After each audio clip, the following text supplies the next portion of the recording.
Doa untuk anak-anak doanya pendek saja, iaitu doa yang berbunyi Allahumma hafazna bima hafazta ibadakas salihin. Pendek je. Saya ulang lagi sekali ya. Allahumma hafazna bima hafazta ibadakas salihin. Maksudnya apa? Ya Allah, peliharalah kami seperti mana Engkau telah memelihara hamba-hambamu yang soleh. Katalah ada 5 anak tuan-puan, dah bagi puas hati kan? Doa dulu, Allahumma hafazna bima hafazta ataupun bima hafizta ibadakas salihin. 7 betul-betul doa tu anak yang pertama.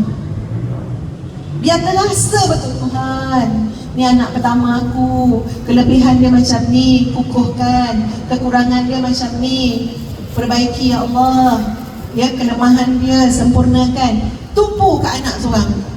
Anak kedua pula betul-betul terasa ni, Allahumma hafazna bima hafazta ibadakas salihin. Anak kedua.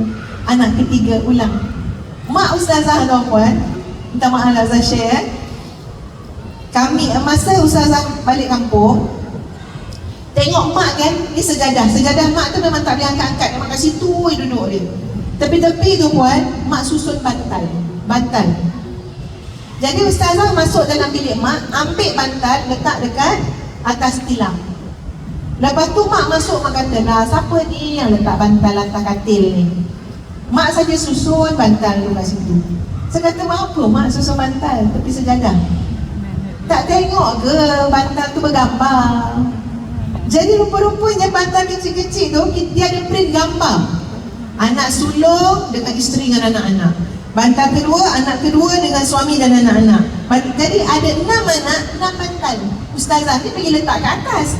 Mak saja susun. Mak kata apa? Kak Cik, jangan alih-alih lagi. Mak kalau berdoa, mak takut tertinggal. Jadi mak pandang bantal tu, semua orang gambar dekat situ. Ya Allah, ni suami anak aku yang nombor 2 ni, nampak gambarnya.